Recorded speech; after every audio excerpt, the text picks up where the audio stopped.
You are listening to the Fever Report with John Robertson and Michelle Garmon, a product of the Central Indiana Sports Report.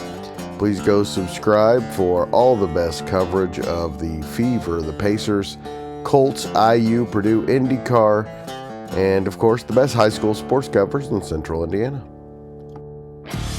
You're listening to the Central Indiana Sports Report with your host, Greg Mengels. Welcome, Fever fans, to the Central Indiana Sports Report for today's Fever Report. It's probably not going to be the most positive one we've ever had, coming off a 63-point performance on Sunday night against the Valkyries. I'm probably less pessimistic than the average Fever fan at this point. It's the middle of a long road trip again. We've struggled against Golden State all season. Golden State was like lights out last night at the first half of the game. I forget how many threes they made in the first quarter. So, yes, disappointing loss. Would like to see them fix these holes in their game. Would love to see them not get down 15 points in the first quarter. But I'm not hopeless at this point. You know, John, I'm not either. I take last night's with a grain of salt. I take it as it is a long road trip. It was a hard-fought, tough win over the Sparks on Friday night, and I thought it was just one of those nights where shots just didn't really fall. Every team, no matter how good you are, you have those nights. I mean, I think the Lynx kind of had that kind of a night when I'm not even just talking about this loss, though, guys. I'm talking about the roster is filled with players I've never heard of. Yes, those were really nice wins over Seattle and Los Angeles, but does it matter if this is the team they take into the playoffs? I think we all agreed for a while that the dream of championship has been dead for a long time, right? I don't think that's really been the goal for this season ever since we had all the injuries happen midway through. Sure, you don't want to be a first-round exit, but it is what it is. Are they going to make the playoffs? Yeah, they're going to make the playoffs. I have no doubt they make the playoffs because you look at they're ahead of Los Angeles by 3 games. We've got 3 games left. If we go 2 for 3, we absolutely are fine. If we go 1 for 3, we're most likely fine. I mean, there's just not much. 2-game lead. Oh, is it? This is. We have 21, and Los Angeles has 18 wins. It's 2 full games in the standings. Okay, well, whatever. I'm just saying, like, you got to believe they're going to beat the Sky. You got who we have last game of. I looked at the schedule. The Mystics, the Sky. The other 2 are pretty tough. Yeah, I don't know. I feel like we win 2 of our next few games. We're probably fine. Michelle, can they win 2 of their next 4 games? Yes, they can. They really can. Here's the thing: they don't have a lot of depth, so I think that on a long road trip can kind of, and like what they did last night, can kind of hurt because they just their final 4 games are at Phoenix, at Washington, and Minnesota's 3 of the 4. I think they win versus Chicago. I think they win versus Washington. We agree they win versus Chicago. John, so that's 2 and 2. The Lynx may not play their players. They're not playing Kayla McBride tonight against the Wings. It's just totally rest. The Lynx are going to be solidly in. We don't know what they will do. That game won't be important to them. Yeah. So if that's the case, I mean, you know, and the Fever really kind of played the Lynx well regardless. I don't think they beat Phoenix, not at Phoenix, unfortunately. Well, here's the question about Phoenix. Here's the bigger question we're missing at Phoenix. How many players do we have left on the roster after a game at Phoenix? Phoenix will probably try to break everybody's legs and poke eyes out. This is not a good situation. I think they'd be better off missing the playoffs. Is Caitlin coming back? Is it happening? Is there any chance? I don't think so. I think she's done for the season. I held out hope that she was going to come back at the Sky game, maybe. Realistically, I think you let her rest, and if you make the playoffs, I don't even know if you bring her back for the playoffs. I don't know. It's just one of those tough situations that, like, somebody who gets paid more than me is going to have to make that choice because I'm not sure what I would do. You know, my Heartlands are back. With all of my negativity, I do want to say what a great win at home against Seattle, and then to go out to Los Angeles, a team they couldn't beat all year, and get that win. And I'm not a conspiracy theory. It looked like the officials didn't want the Fever to win. Let's just say it. I will give you that for sure. It looked like they were trying very hard to hand Los Angeles every opportunity to win that game. Exactly. And to come away with that win, pretty impressive. I got to say, considering the entire situation, pretty impressive season in a lot of ways. The team has so much grit and toughness. That's the one thing I'm going to say. Yes, we've had a lot of injuries, and yes, it's hurt a ton. The way they've come through and like overcome as many things as you can, at some point, when is it too much to be able to make up for it, right? The photo of Lexi Hall with 2 black eyes is the most personifying of their season you could possibly have. Like everything about this season has just been them taking punches and hits, and not even just physical, like emotional ones with players going down in the wrong times. It's like this has been a struggle of a season, and they fought through it the best they can.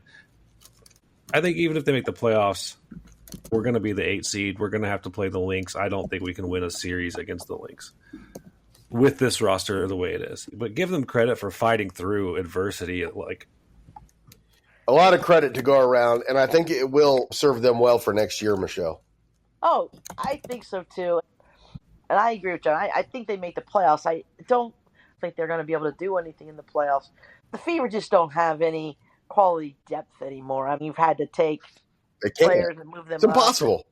I just don't know. I think I'm really kind of disappointed because I thought Sabonis was really playing well at one point, and then her level, her minutes have dropped. She's dropped off a lot, which with her experience, You mean are you talking about Dantas? Yes. Dantas. Yeah. Sorry. Yeah, I wonder if her playing, I mean, and this is not a knock on her, but like I wonder if her having to play in the international FIBA league kind of has caught up with her endurance wise. It's just one of those things. The rotations, and I'm not trying to rip on Coach White because again, I know she understands this stuff better than I do, but you never really. No player has had a chance to get comfortable in rotation. Why is Timpson not even going in the game at any point? Why is Dantas only playing 2 minutes? We've got people that we've brought in on hardship contracts getting more minutes than our regular roster players. I don't understand that. I think Dantas is more on the defensive end. I don't think they've been very pleased with her defense, and I do think that has tailed off a little bit. I thought she looked a little tired when she came back from international play, but then the Fever had that little rest, and then I thought she was playing decently well on both ends of the floor, and then it's like her defense started to. I think here's the thing with Dantas. I think she's one of those players that I think instead of really good players, a lot of times your defense or when you're struggling, your defense fuels your offense. I think it's reversed for her. So if she's not looking good offensively, defensively, her mind's on the other end of the floor, and she's not as tough or as good a defender. I'm not going to question her toughness. I do hate it for. I want to give credit to Lexi Hall. I said it in our group text the other day. I called her the woman for playing with 2 black eyes. And John, I know she's your favorite. I like Lexi. I've always liked Lexi Hall, and I like the grit. She's playing with 2 black eyes, and this tells you just how bad the lack of numbers and the injuries have been for the Fever. Because I can guarantee you, if we hadn't lost all those players, Lexi Hall's sitting for a couple of games, to get those eyes better. So, hopefully she doesn't take another blow. But the fact is, Fever can't afford it, and she's willing to put herself out there every night, to try to get this team to the playoffs. And that's just a huge credit to Lexi Hall and just the competitor that she is. Listen, I'm always here for Lexi Hall praise. You guys know I love Lexi more than anybody as a player. I think she is the toughest woman in the league, that as far as I can tell. I think she goes out there and she battles harder than anybody, and she does so, generally speaking, with like a happy-go-lucky mentality, which says a lot. The fact that she got a technical the other night should tell us something about what's going on in the league. I think the bigger point we need to talk about with all this is we need expanded roster slots. We need more roster spots, so when this stuff's happening, a team having to do this many emergency contracts is ridiculous. We need to just, like, in their CBA, hopefully in their collective bargaining, they're talking about how rosters need expanded, because this is a problem. And it's not just been for the Fever, but it's hit the Fever a lot harder probably than any other team this year. It's hard to expand rosters and expand the league at the same time.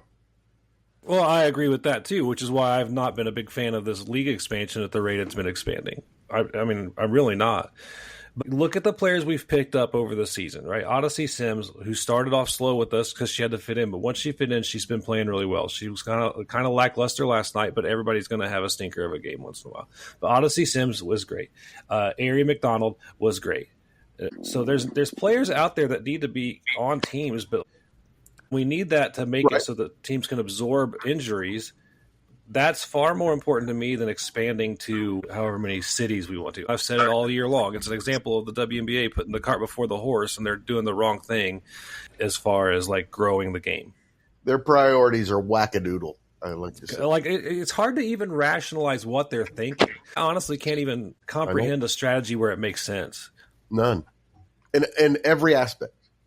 My sister and I were talking about this, and even before I think before last year started or after the previous season, we said that the rosters were really, numbers-wise, they weren't really good for WNBA because you still have a lot of talented players out there that are capable of playing in the league, but because of the limited rosters and salary type thing, this is what happens.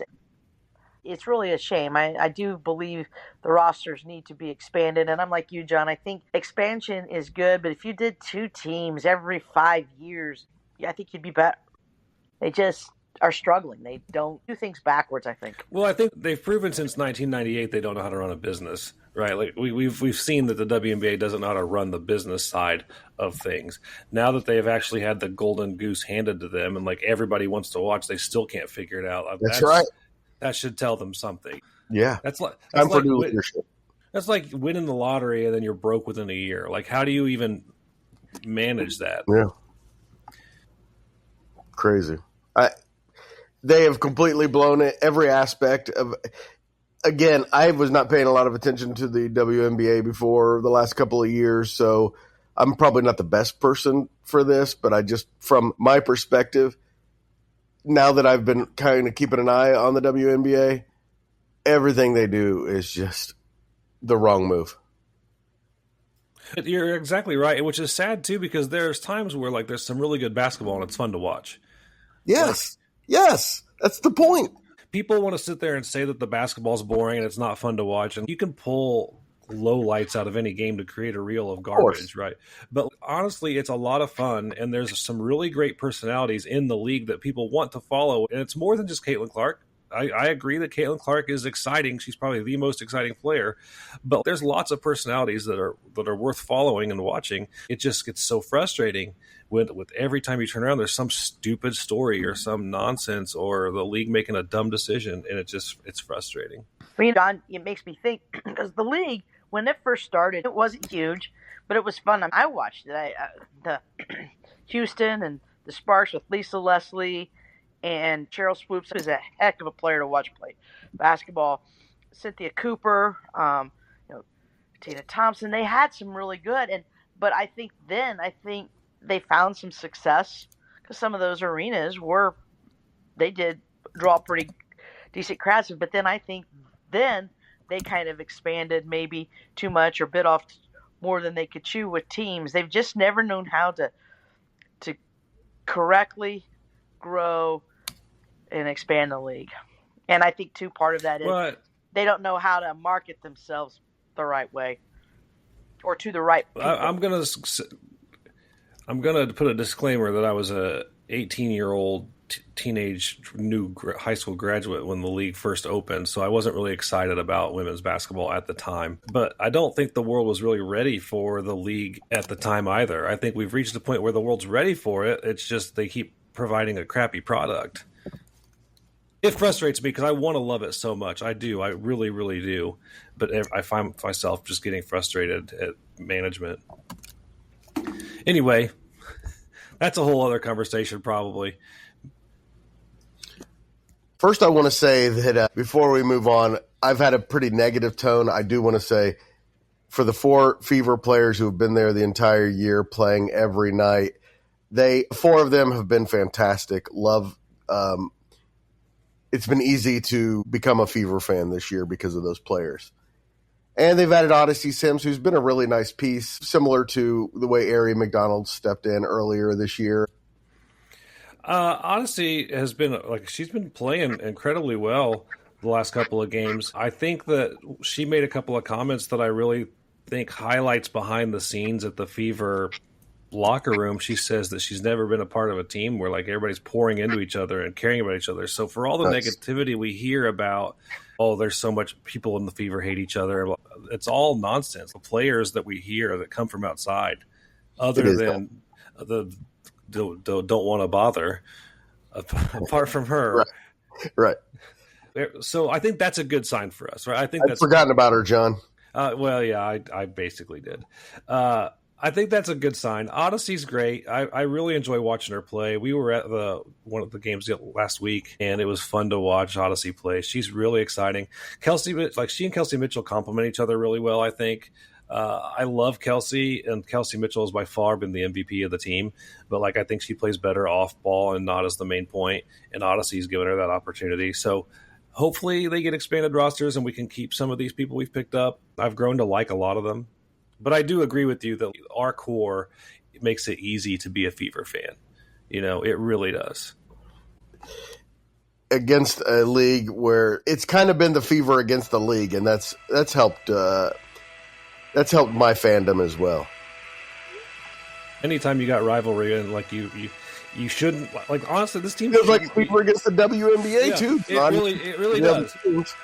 Yeah, but I was gonna say, this team probably shouldn't feel like underdogs with the talent we have on the team, but we feel like underdogs because it's everybody against us. Anytime you got your back against the world, and I feel like I'm as weird as this sounds, I feel like New York has kind of joined the. Yes, they have joined the everybody against New York too, which is crazy to me because Liberty was like a founding team and everybody loved them for the longest time, but all of a sudden it's like, I don't know, it's just weird. I don't know what's going on with it. It's all strange. I'm just here for the basketball and to support the exactly. I'm here to. We're just here for the basketball.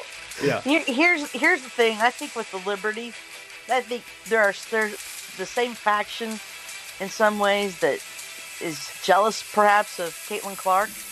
I think that same faction is kind of maybe jealous of Sabrina Ionescu too. I mean, she's a fiery competitor, but she is. She's a class act. She's well spoken, like Caitlin, and she won't get into controversy. And kudos to her. I enjoyed watching her. I hate liking this Liberty team, man, but I do. I'm going to be cheering for them. Have you guys checked in on Aaliyah's podcast at all? Because I'll tell you what, she is super likable too. Aaliyah Boston. Her podcast she's a favorite. Super likable. I kind of like getting the glimpse behind the scenes of some of these people's thought process, and I love that Aaliyah will say what she wants and say what she thinks, but she's also careful to just avoid the nonsense, and I love that. I wish that's how more people or more athletes at least were. Yes. Thanks, guys. That was awesome. It was great. Thanks so much to John and Michelle. Always appreciate their time. Always love talking Fever with them. And thank you so much for listening. If you enjoyed this podcast, please do us a huge favor and share it with a Fever fan in your life and help spread the word that the Central Indiana Sports Report is here talking about what Central Indiana sports fans are talking about every single day. Thanks so much. The Central Indiana Sports Report is a product of ITG Media, and I love Susie.